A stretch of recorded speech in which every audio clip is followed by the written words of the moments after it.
प्राचीन भारत के इतिहास के अध्ययन के स्रोत। Sources of study of ancient Indian history.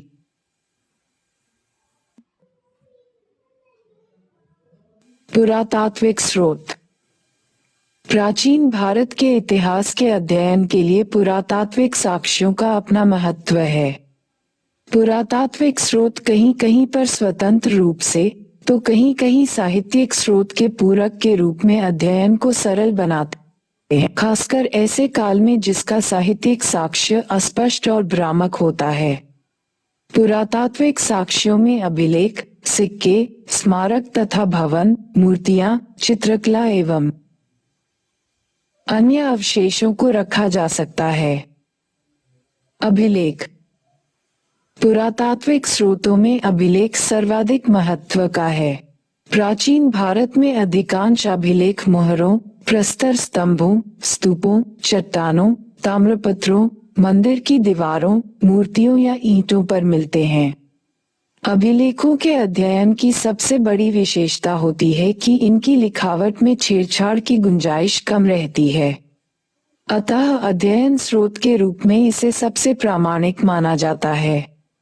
Bharat में ज्ञात सबसे प्राचीन अभिलेख अशोक के हैं। ये अभिलेख बहुधा प्रस्तर स्तंभों या शिलाओं पर खुदे हुए हैं तथा साम्राज्य के कोने कोने तक विस्तृत हैं। इस अभिलेख से अशोक के शासनकाल, उसके शासन की प्रकृति तथा प्रशासन के स्वरूप पर इतना प्रकाश पड़ता है कि उसे प्राप्त साहित्यिक स्रोतों से मिलाकर पढ़ने पर मौर्य काल को समझने में दिक्कत नहीं आती। अशोक के मास्की तथा गुर्जरा जैसे अभिलेखों के माध्यम से ही उसके नाम का पता चल पाया है। इसके अलावा ताम्रपत्र पर अंकित भूमि अनुदान पत्र, मंदिरों तथा मूर्तियों पर उत्कीर्ण निजी अभिलेख भी पाए गए हैं। इससे तत्कालीन भारत की सामाजिक, राजनीतिक व आर्थिक व्यवस्था पर काफी प्रकाश पड़ता है। इसके अतिरिक्त कलिंग के शासक खारवेल का हाथी गुम्फा अभिलेख, रुद्रदामन का जूनागढ़ अभिलेख आदि भारतीय इतिहास की अनेक विस्मृत घटनाओं से हमारा परिचय कराते हैं। इसी प्रकार समुद्रगुप्त की प्रयाग प्रशस्ति, राजा चंद्र का मेहरौली अभिलेख, हर्षवर्धन का मधुबन एवं बांसखेड़ा अभिलेख, दक्षिण भारत के सातवाहनों, चोलों, चालुक्यों, राष्ट्रकूटों आदि के अभिलेखों से राजनीतिक इतिहास के अतिरिक्त प्रशासनिक, सामाजिक, आर्थिक, शैक्षणिक एवं धार्मिक स्थिति की जानकारी मिलती है। अभिलेखों में तिथि रहने से काल निर्धारण की समस्या भी नहीं रह जाती है। जहां तिथि नहीं भी है, वहां लिपि के आधार पर काल निर्धारण किया जा सकता है। अभिलेखों से अनेक साहित्यिक विवरणों की भी पुष्टि हो जाती है। सिक्के। प्राचीन भारत के सिक्कों का अध्ययन अपने आप में दिलचस्पी का विषय है। इन सिक्कों के अध्ययन से हमें एक साथ कई बातों की जानकारी प्राप्त होती है। एक तरफ सिक्कों की उपस्थिति बेहतर व्यापारिक गतिविधियों की सूचना देती है। सिक्कों पर राजाओं के नाम शासकों की वंशावली को स्पष्ट करते हैं।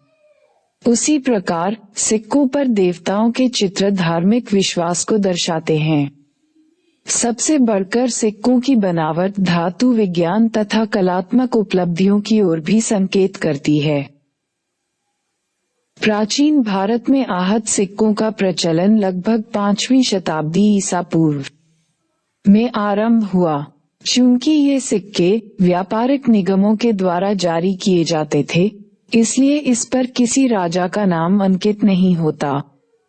राजाओं के नाम पर सिक्के जारी करने वाले भारत के प्रथम शासक इंडो ग्रीक शासक थे।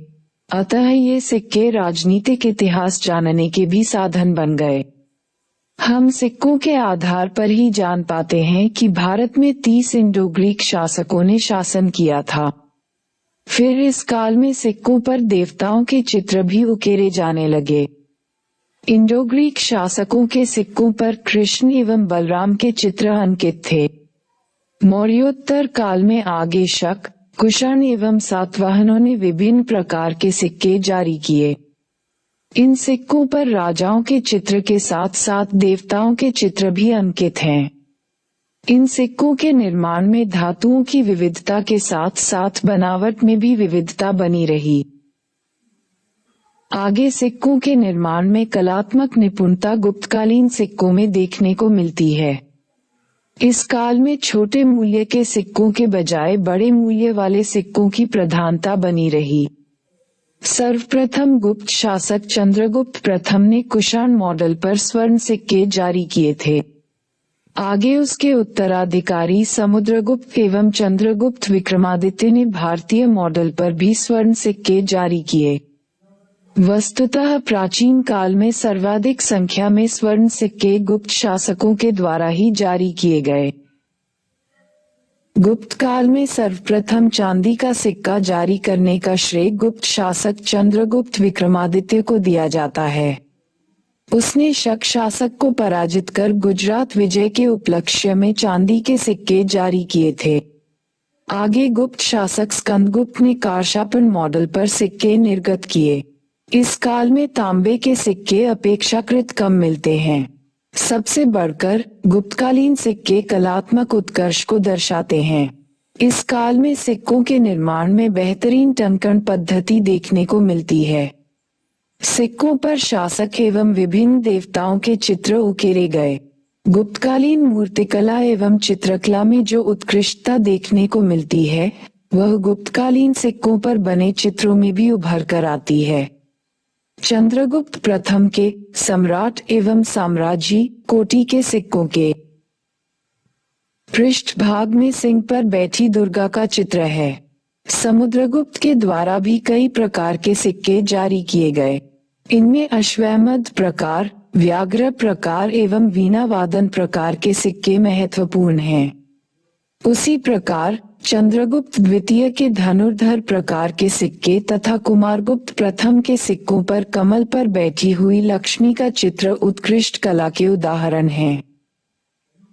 परंतु गुप्त काल के पश्चात इन बेहतरीन सिक्कों के नमूने लगभग गायब से प्रतीत होते हैं।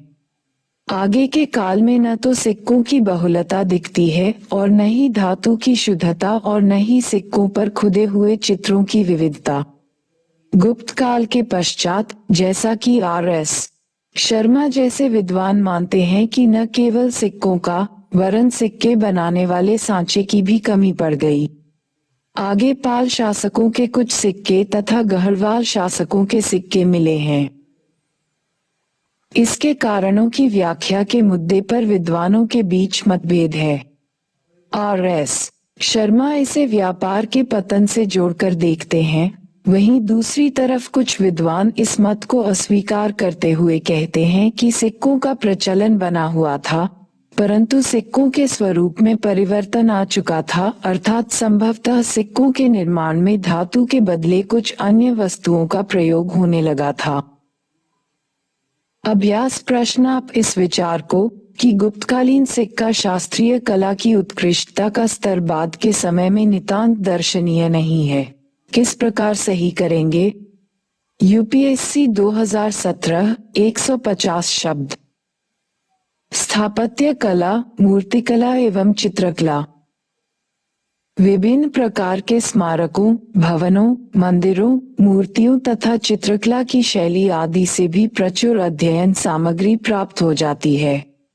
विभिन्न प्रकार के स्मारक से जहां उसकी शैली का ज्ञान होता है, वहीं उनके निर्माता के विषय में भी सूचना मिल जाती है तथा ये सूचना भी प्राप्त होती है कि उनके निर्माण का प्रयोजन क्या था। यही बात मंदिर तथा मूर्तियों पर भी लागू होती है। हड़प्पा तथा मोहनजोदड़ो की खुदाई से जिस नगर का अवशेष मिलता है, उसी के आधार पर हड़प्पा सभ्यता का पुनर्निर्माण संभव हो पाया है। इन्हीं अवशेषों से ज्ञात हो पाया है कि समाज आर्थिक रूप से विभाजित था। इसी प्रकार विभिन्न बंदरगाहों की खुदाई अरिकोमेडू से तथा वहां मिलने वाले पुरावशेषों से ज्ञात होता है कि किन किन देशों से भारत के व्यापारिक संबंध थे। इसी प्रकार नालंदा एवं विक्रमशिला के खंडहरों से इन स्थानों की गरिमा प्रकट होती है। तक्षशिला और मथुरा से प्राप्त मूर्तियों के आधार पर गांधार और मथुरा मूर्तिकला की जानकारी।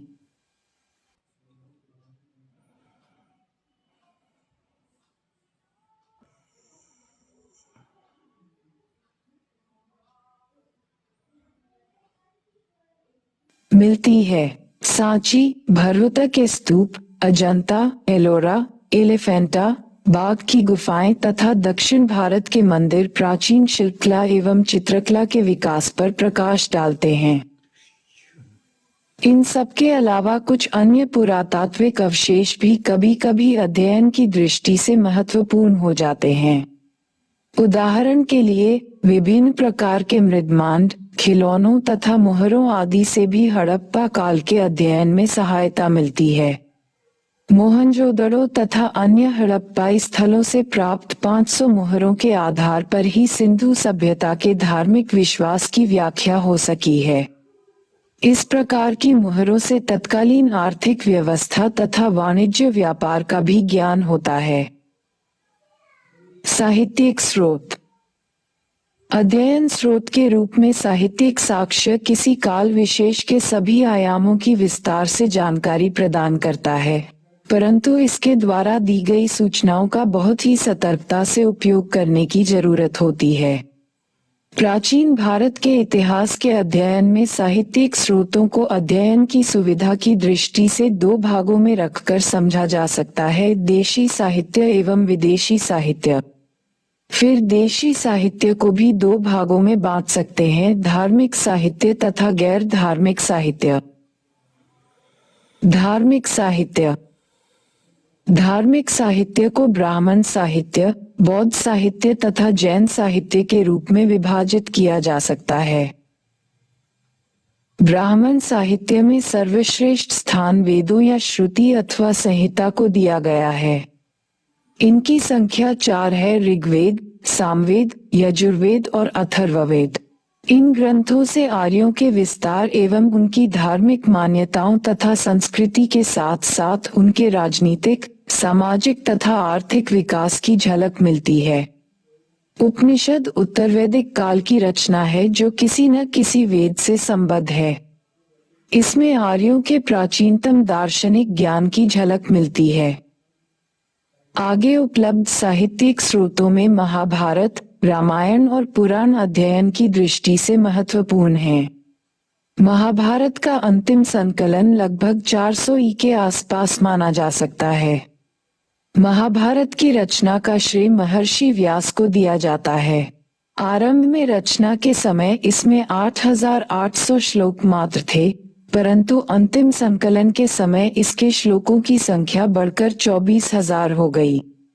इसकी मूल कथा कौरवों तथा पांडवों के मध्य हुए युद्ध की है, जो उत्तर वैदिक काल तक की हो सकती है।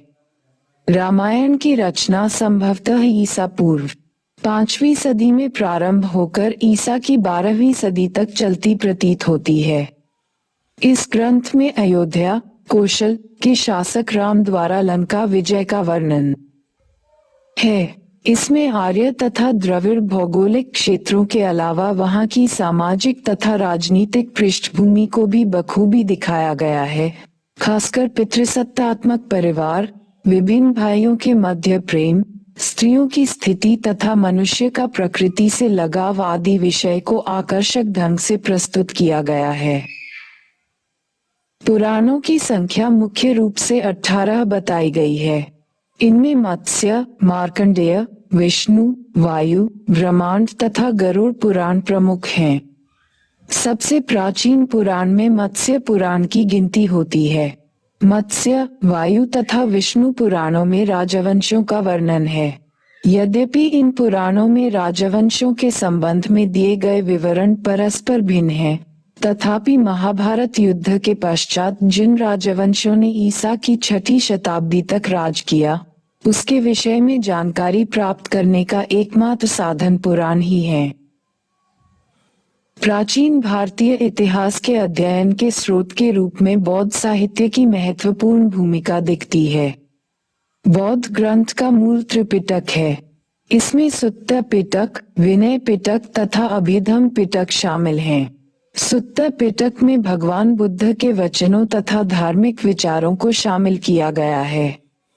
विनय पिटक में बौद्ध संघ के नियमों का उल्लेख है।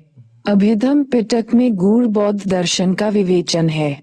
इन बातों के अलावा तीनों पिटक बुद्ध की मृत्यु के समय तथा उनके उपरांत की राजनीतिक, सामाजिक स्थितियों पर भी प्रकाश डालते हैं। इसके अलावा जातक कथा से भी तत्कालीन समाज पर प्रकाश पड़ता है। जातक कथा में बुद्ध के पूर्व जन्म की कहानी है। वंश साहित्य, दीपवंश, महावंश से श्रीलंका के इतिहास का ज्ञान होता है। पिटकेतर साहित्य में मिलिंद महत्वपूर्ण ग्रंथ है। इसमें हिंद यूनानी राजा मिनांडर तथा बौद्ध भिक्षु नागसेन के मध्य दार्शनिक वाद विवाद उद्धृत है।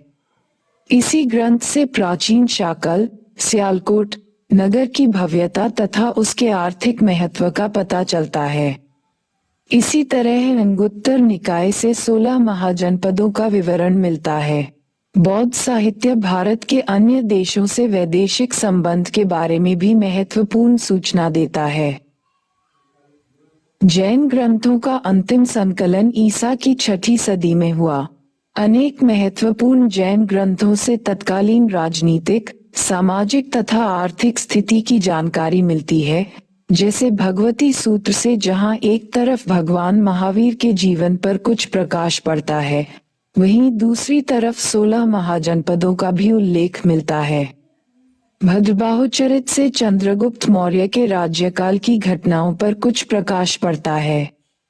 इसके अलावा हेमचंद्र कृत परिशिष्ट पवन, हरिभद्र सूरी के सम्रादित्य तथा जिनसेन के आदि पुराण जैसे ग्रंथ भी अध्ययन के स्रोत के रूप में महत्वपूर्ण हैं।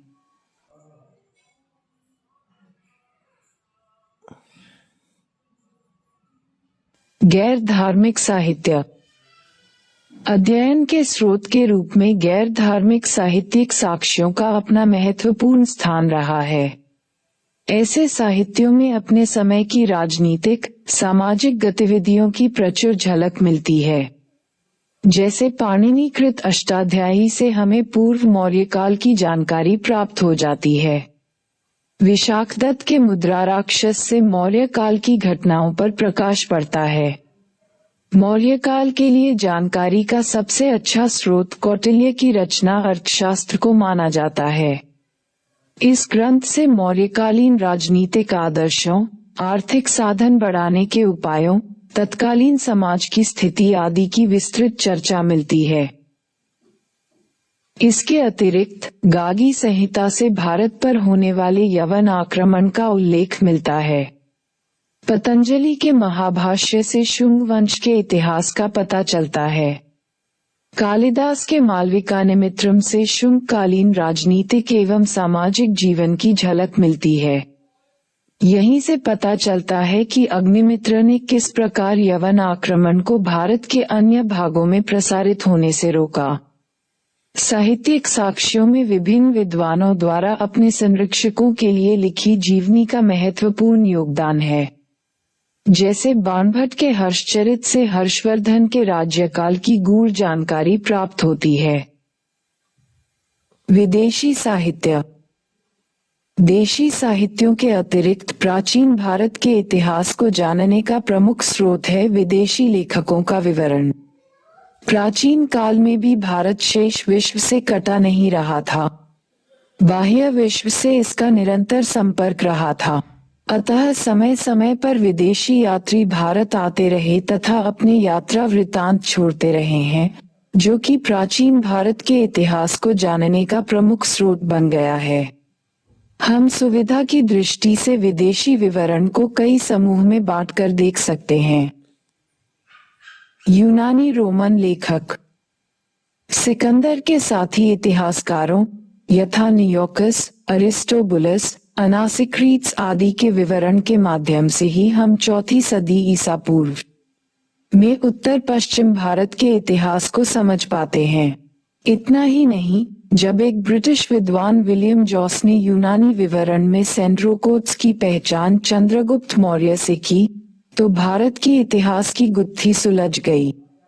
फिर आगे चंद्रगुप्त मौर्य के दरबार में यूनानी शासक सेल्यूकस निकेटर के राजदूत मेगस्थनीज द्वारा लिखित पुस्तक इंडिका से मौर्यकालीन प्रशासन, कर प्रणाली, आर्थिक गतिविधियों, समाज एवं धार्मिक गतिविधियों पर प्रकाश पड़ता है। ईसा की आरंभिक शताब्दियों में भारत के संदर्भ में रोमन लेखकों का विवरण प्राप्त होने लगता है। ये लेखक थे प्लिनी, स्ट्रेबो, डायोडोरस, एरियन आदि। इन लेखकों के विवरण से भारत एवं रोम के बीच व्यापार, सामुद्रिक गतिविधियां, बंदरगाह आदि की सूचना प्राप्त होती है। चीनी लेखक। भारत आने वाले चीनी विद्वानों में फाह्यान तथा ह्वेनसांग प्रमुख हैं। फाह्यान 4वीं सदी के अंत में गुप्त शासक चंद्रगुप्त विक्रमादित्य के काल में भारत आया था। वह मुख्यतः यहाँ बौद्ध संघों का अवलोकन तथा महत्वपूर्ण बौद्ध ग्रंथों की पांडुलिपियों के संग्रह के लिए आया था। उसने उत्तर भारत एवं मध्य देश की यात्रा की थी। उसने पाटलिपुत्र का भी विवरण दिया है। उसके लेखन से तात्कालिक धर्म, समाज तथा प्रशासनिक आदर्शों पर प्रकाश पड़ता है, लेकिन कहीं न कहीं उसके विवरण पर धर्म का गहरा रंग चढ़ा हुआ दिखाई देता है। उदाहरण के लिए, भारतीय प्याज लहसुन नहीं खाते थे, भारत में दंड विधान अत्यधिक नरम था, आदि। एक अन्य चीनी यात्री, जिसका विवरण 7वीं सदी का इतिहास जानने का एक प्रमुख स्रोत है, वह है ह्वेनसांग।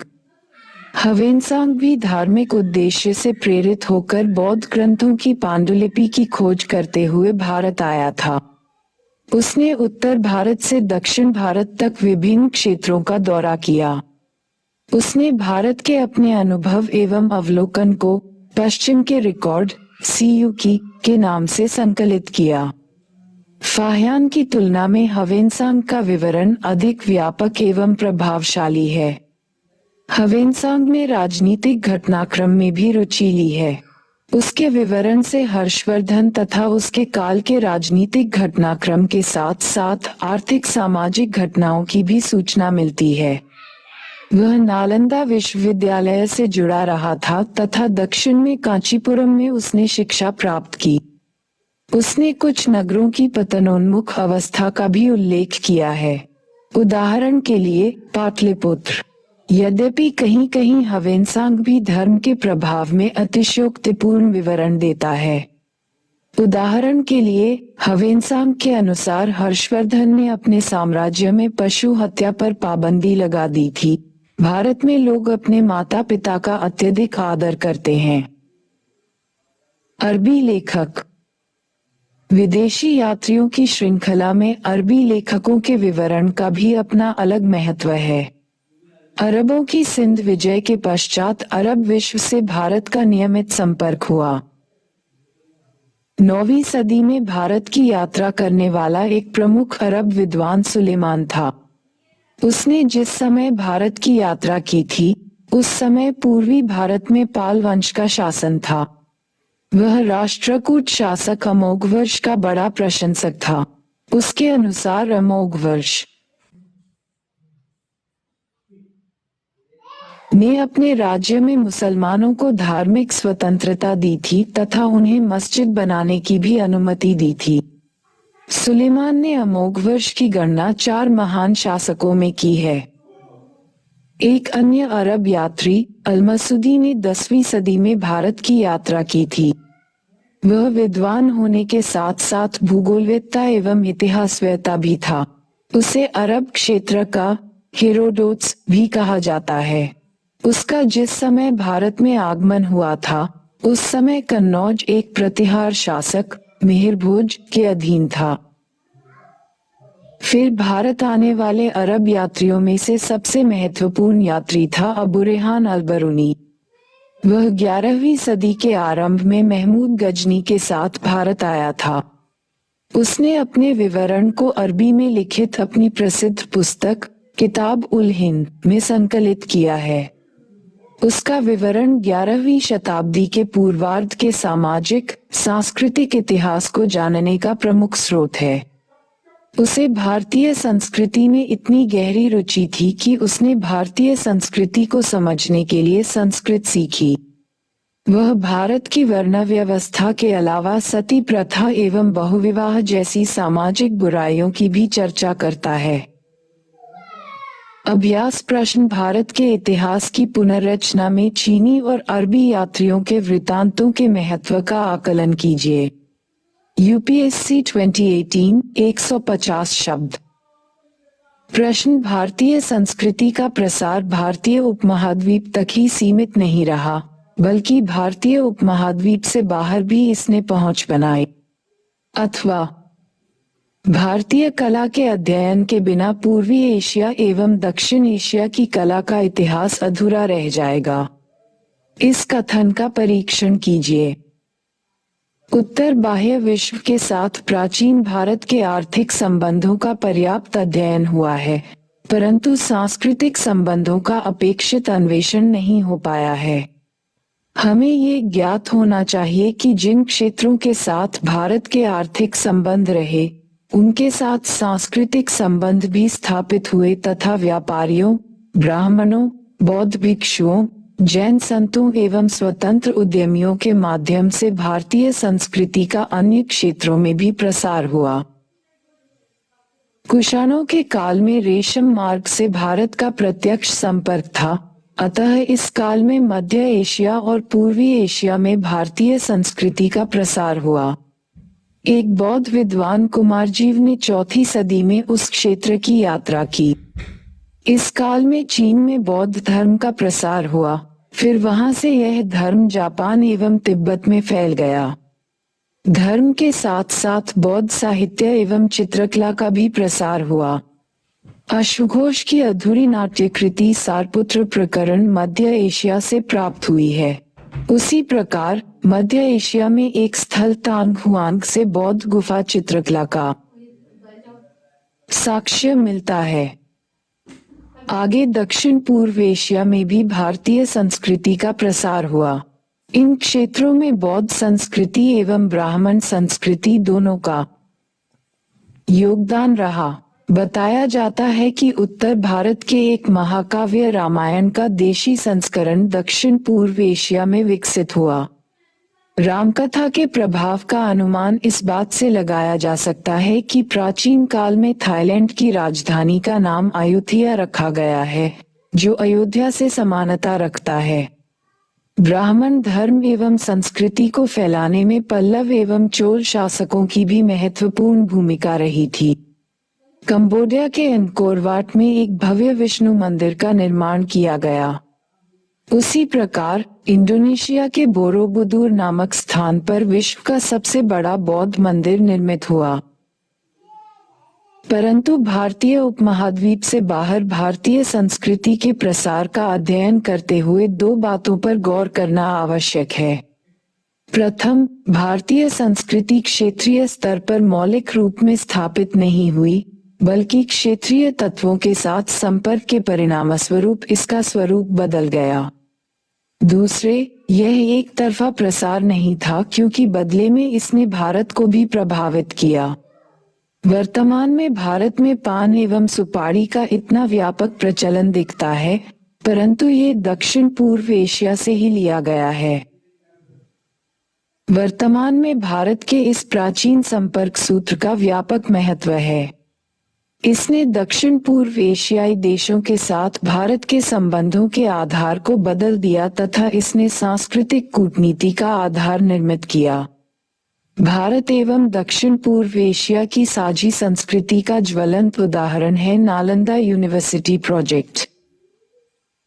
प्रश्न, प्राचीन काल में भारतीय संस्कृति के स्वरूप को स्पष्ट करते हुए यह निर्धारित कीजिए कि यह विविधता में एकता का उदाहरण कैसे बना। उत्तर, धर्म। ईसा की आरंभिक शताब्दियों तक धर्म के क्षेत्र में आर्य एवं गैर आर्य तत्वों का मिश्रण तथा अवतारवाद के माध्यम से आर्य एवं गैर आर्य देवताओं के बीच एकीकरण। उत्तर एवं दक्षिण भारत के बीच नियमित धार्मिक आदान प्रदान। उत्तर से ब्राह्मण धर्म, बौद्ध धर्म एवं जैन धर्म का दक्षिण में आगमन हुआ। फिर उत्तर से पुराणों पर आधारित भक्ति दक्षिण गई और वहां संगम साहित्य में भक्ति का एक नया संस्करण तैयार हुआ। इसने 600-700 वर्षों के बाद उत्तर भारत पर भी गहरा प्रभाव छोड़ा। फिर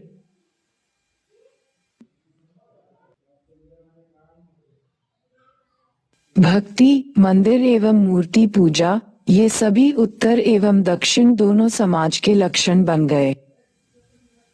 भाषा साहित्य। उत्तर में आर्य भाषा जबकि दक्षिण में द्रविड़ भाषा विकसित हुई, परंतु उत्तर की महत्वपूर्ण आर्य भाषा संस्कृत को दक्षिण में भी स्वीकृति मिली। साथ ही संस्कृत के कुछ महत्वपूर्ण ग्रंथ दक्षिण में लिखे गए। हमें ये ज्ञात हो कि अद्वैत चिंतन पर शंकराचार्य की टीका एवं रामानुज की रचना दक्षिण में ही लिखी गई थी। इसके अतिरिक्त द्रविड़ भाषाओं में लिखे साहित्य पर भी जहां तहां उत्तर का प्रभाव देखा जा सकता था। कला। स्थापत्य कला द्रविड़ शैली के विकास में नागर शैली के प्रभाव को अस्वीकार नहीं किया जा सकता। उसी प्रकार नागर शैली ने भी द्रविड़ शैली की कुछ विशेषताओं को अपनाया। उदाहरण के लिए मंडप का निर्माण। उसी प्रकार वैश्य शैली का विकास नागर शैली और द्रविड़ शैली के बीच सामंजस्य के परिणामस्वरूप हुआ है। चित्रकला। अजंता चित्रकला के विकास में दक्षिण के राजवंशों का भी योगदान रहा है। अजंता चित्रकला ने एलोरा तथा सितनवासल की पल्लव चित्रकला तथा तंजौर स्थित चोल चित्रकला पर निर्णायक प्रभाव छोड़ा। मूर्तिकला। सारनाथ कला ने एलोरा की मूर्तिकला, पल्लव एवं चोल कालीन मूर्तिकला पर भी अपना प्रभाव छोड़ा। भारत का न केवल विशाल भौगोलिक आकार रहा है, बल्कि यहाँ सांस्कृतिक विविधता भी रही है, परंतु इस विविधता के बीच एकता का सूत्र खोजना कठिन नहीं है। प्रश्न। भारत में विविधता के किन्हीं 4 सांस्कृतिक तत्वों का वर्णन कीजिए और एक राष्ट्रीय पहचान के निर्माण में उनके आपेक्षिक महत्व का मूल्य निर्धारण कीजिए। प्रश्न का अर्थ अन्वेषण। इस प्रश्न का दायरा बहुत विस्तृत है। यह अपने स्वरूप में बहुआयामिक है तथा प्राचीन काल से लेकर वर्तमान भारत तक एकता के सूत्र को खोजने का प्रयास करता है। इस प्रश्न में भारतीय राष्ट्रवाद के विशिष्ट स्वरूप की ओर भी संकेत है, जिसे विविधता में एकता का नाम दिया जाता है। उत्तर संस्कृति राष्ट्र निर्माण में न केवल प्रमुख अवयव का कार्य करती है, अपितु राष्ट्र के चरित्र को भी निर्धारित करती है। अतः भारत के बहुसांस्कृतिक रूप ने भारतीय राष्ट्र को एक पृथक चरित्र प्रदान किया है। भारत में विविधता के 4 प्रमुख सांस्कृतिक तत्व के रूप में हम धर्म तथा दर्शन, भाषा, साहित्य एवं कला को ले सकते हैं। धार्मिक विविधता भारतीय संस्कृति का महत्वपूर्ण अभिलक्षण रही है, जिसे हम हिंदू धर्म के नाम से जानते हैं। वह किसी विशेष काल खंड में विकसित नहीं हुई और न ही इसमें एक खास तत्व का योगदान है। आर्य तथा गैर आर्य धार्मिक पंथों के मिश्रण से हिंदू धर्म का विकास हुआ। भक्ति, अवतारवाद तथा मूर्ति पूजा सभी गैर आर्य पंथ की देन है। यहाँ धार्मिक विविधता का एक महत्वपूर्ण प्रमाण ये है कि भारत के अधिकांश भाग में देवी दुर्गा की पूजा होती है, तो कुछ क्षेत्रों में महिषासुर की पूजा भी होती है। कंबन के तमिल रामायण का झुकाव रावण की ओर है। आगे मध्यकाल में भी एकीकरण एवं समन्वय की प्रक्रिया चलती रही। इसका ज्वलंत प्रमाण है भक्ति तथा सूफी आंदोलन। मध्यकाल में हिंदू एवं मुस्लिम दोनों ने साथ साथ रहते हुए समन्वित संस्कृति का निर्माण किया। भक्ति एवं सूफी आंदोलन उसी समन्वित संस्कृति की अभिव्यक्ति है। इसी प्रकार की विविधता दर्शन के क्षेत्र में भी मौजूद रही है। प्राचीन भारत में स्वतंत्रवाद विवाद की लंबी परंपरा रही है। अमर्त्य सेन ने अपनी पुस्तक आर्ग्यूमेंटेटिव इंडियन में इस मुद्दे को उठाया है। विविधता का एक प्रमाण ये है कि हमारे कुछ प्राचीन चिंतक आत्मा को मानते हैं तो कुछ अनात्मवादी हैं। उसी प्रकार कुछ चिंतक कर्म एवं पुनर्जन्म की अवधारणा को मानते हैं तो कुछ उन्हें अस्वीकार करते रहे हैं। फिर भाषा साहित्य के क्षेत्र में विविधता तो विदेशियों को भी अचंभित करती रही है। भारत में अनेक भाषाएं प्रचलित रही हैं, यथा हिंदी, बांग्ला, उड़िया, मैथिली, मराठी, गुजराती, तेलुगु, तमिल, कन्नड़ आदि। इसके अतिरिक्त कला के क्षेत्र में कम विविधता देखने को नहीं मिलती। प्राचीन काल में स्थापत्य कला की दो प्रमुख शैलियां नागर एवं द्रविड़ विकसित हुई थीं।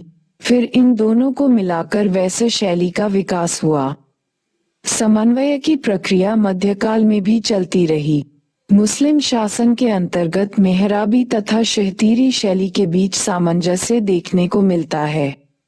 उसी प्रकार मूर्तिकला, चित्रकला आदि क्षेत्र में भी अभिजात्य तथा लोकतत्व के बीच सामंजस्य दिखता। यूपीएससी 2015 है।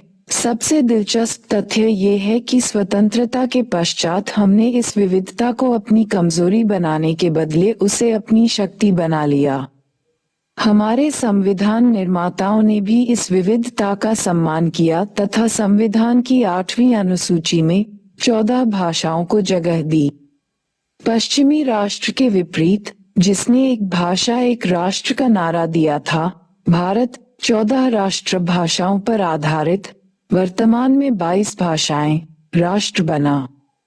इस प्रकार भारत ने वैकल्पिक राष्ट्रवाद का मॉडल प्रस्तुत किया तथा इसे विविधता में एकता का नाम दिया गया। प्रश्न, हर्षवर्धन का सांस्कृतिक योगदान बताइए। उत्तर, हर्षवर्धन कन्नौज के शासक के रूप में तब स्थापित हुआ जब उत्तर भारत में विघटन की प्रक्रिया चल रही थी। हर्षवर्धन ने न केवल उस राजनीतिक विघटन की प्रक्रिया पर अंकुश लगाया, बल्कि उसने साहित्य एवं कला को भी संरक्षण दिया। 1. धार्मिक सद्भाव की नीति। हर्षवर्धन एवं उसके पूर्वज सूर्य के उपासक थे, परंतु हर्ष ने महायान बौद्ध धर्म को ग्रहण किया और उसे संरक्षण दिया। 2. लोक कल्याणकारी कार्य, मार्ग निर्माण, कुआं खुदवाना, मार्ग के किनारे छायादार वृक्ष लगवाना आदि। 3. शिक्षा को संरक्षण, नालंदा विश्वविद्यालय के संचालन के लिए 100 गांव अनुदान के रूप में देना। 4. विद्वानों को संरक्षण। हर्षवर्धन स्वयं एक बड़ा विद्वान था। हर्ष ने नागानंद, प्रियदर्शिका तथा रत्नावली की रचना की। इसके अतिरिक्त उसने अन्य विद्वानों को भी संरक्षण दिया, जैसे बाणभट्ट, मयूर। 5. स्थापत्य निर्माण, अनेक स्तूपों एवं मंदिरों का निर्माण। उदाहरण के तौर पर कन्नौज एवं नालंदा में बौद्ध विहार की स्थापना तथा सिरपुर में एक लक्ष्मण मंदिर का निर्माण।